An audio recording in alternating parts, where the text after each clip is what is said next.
How a small letter can change not one, not two, but many, many lives.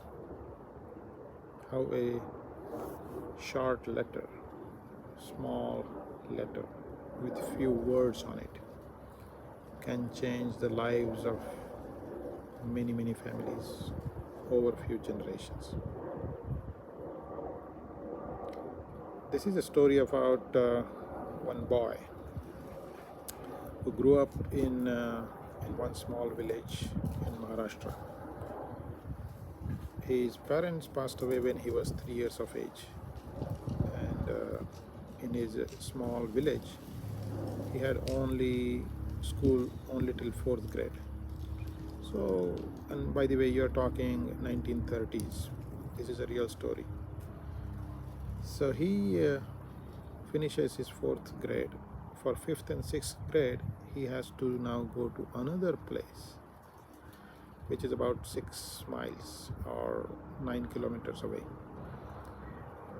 In 1930s, there was no bus, no vehicles, so he would walk 9 kilometers one way, come back. That's how he completed his fifth and sixth grade.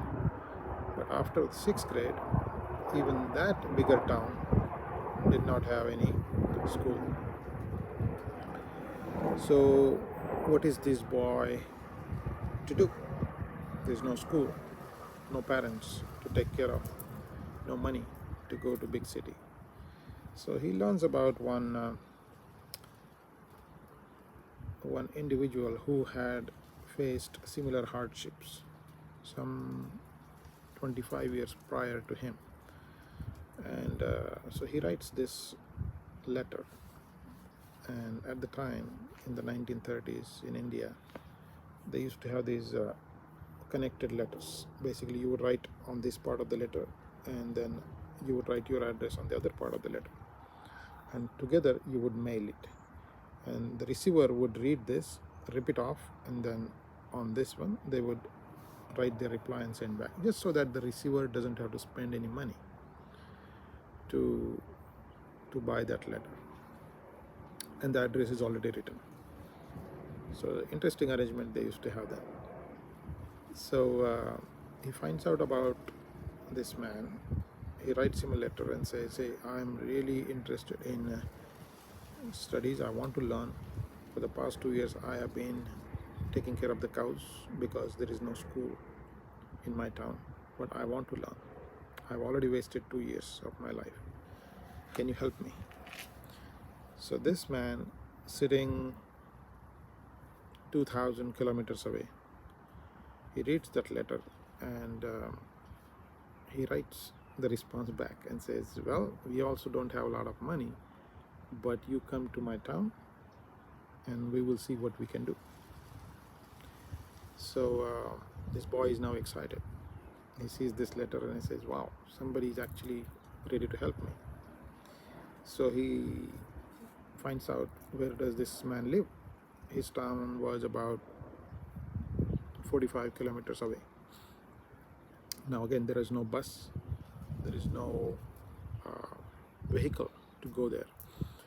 But no problem. This boy was so driven to learn, to study, make his life, that he starts walking in the morning. 6 o'clock in the morning, he starts walking. Obviously, he doesn't know the direction, so he would ask people, "Hey, where is this town? Where is this town? Where is this town?" By 9 p.m., he reaches finally to that town. And after that, the man, obviously at 9 p.m., 10 p.m., the man has already gone to bed. So he sleeps outside his home in the veranda. In the morning, as soon as the man who wrote that letter, he comes out, this boy shows him that letter. He says, "Hey, you wrote me this letter. You asked me to come to you. Can you please help me? I want to learn. I want to study. I have no money. I have no parents, but I really want to learn. I have wasted 2 years of my life just taking care of the cows. I have been a cowboy for 2 years. I don't want to do that. I want to learn. I want to build my life." So this man sees this strong desire to learn in this boy. So he says, well, if you are willing to work during the day, we will give you this place. This is a hostel. You can stay here for free, but you must work during the day, and do whatever chores they want, they will give you. And then there is a school here from 7th grade onwards. You will need to go to that school, and we will take care of your education for free. You can live here for free, eat free. Your education also will be free. Obviously, the boy is extremely excited, very, very happy. That's exactly what he wanted. So he says, yes, I will do that. And then the boy's journey starts. We are talking 1942, 1943 time frame. So he finishes his high school and goes on to college, completes one bachelor's degree, second bachelor's degree. He is so driven that he continues and gets his 2 master's degrees because he just wants to build a very strong foundation for himself. He knew how hard it was for him to even get past the 6th grade. He knew there was no life. There were not many opportunities if he did not get himself educated. So through all of this, he starts off his career as an English teacher. Then he moves on to a bigger town, and then he becomes the principal of a college. He becomes a professor, starts teaching economics, political science, anthropology, various other subjects he teaches. He helps kids just like him, who came from the small town, who did not have any opportunity to learn. Throughout his career, he helps as many people as possible. Finally, he retires at 60. But the desire to help others is not dead yet. So he keeps thinking that, look, I wrote that letter because I did not have any means to study. And this man responded. So it worked out for me. Now I have decent life. I have a family. I have 3 sons, 2 daughters, and things worked out for me. But what about those other kids, those other boys and girls who are in similar situation as me, but who did not have the thought to write a letter to somebody, who did not get the help? I want to do something for them with this. So at the age of 66, he decides to start a school for those underprivileged children, kids. Now, how was he going to start the school? Because he didn't have money. He then talks to people. He tells them, hey, this is a great cause. It has helped hundreds of students like me, and we want to continue that organization now. That organization had become defunct some 50 years prior to that. And some people listen to him, they agree, and they start donating small monies. He talks to more people. Some more people listen and trust him. So he has some small funds ready. He builds one room in 2001. One room, one teacher, and 12 students. The first school year starts 2001. 12 students. That one was kindergarten, KG.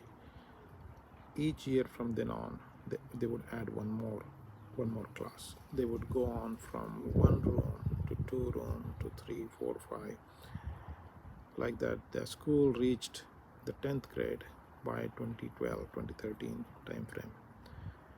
They today have 545 students who are learning and who are benefiting from that school. There are 45 plus staff, the teachers and non-teaching staff, who are running their families based on their salary they draw from the school. The school became self-sufficient in about 6 years. So 2001, they were dependent on donation. By the time 2006 came around, they started charging fees, small fees for some students, and those students who could not afford any fees, they would admit those students for free.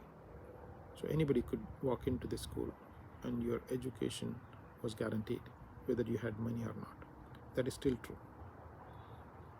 So today, that school has a fantastic location. It has big halls. They have big plans to build a computer lab, library, and a science lab. Already every year, they have roughly 545 students from kindergarten all the way through 10th grade. And it has been a fantastic experiment, I would say, because when this man started this idea, a lot of people thought that he was dreaming, that this would never come true.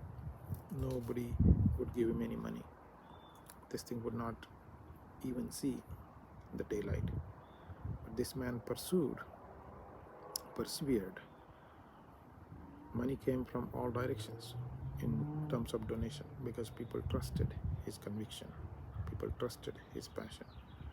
They knew that he had sincere, genuine desire to help these kids. So this has been a very interesting story, very inspirational story for me. I thought I would share this with you, because this happens with the same man who's my inspiration, and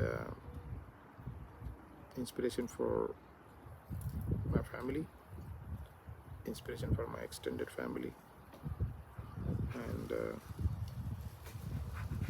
he was my father. Hopefully this was inspirational for you also.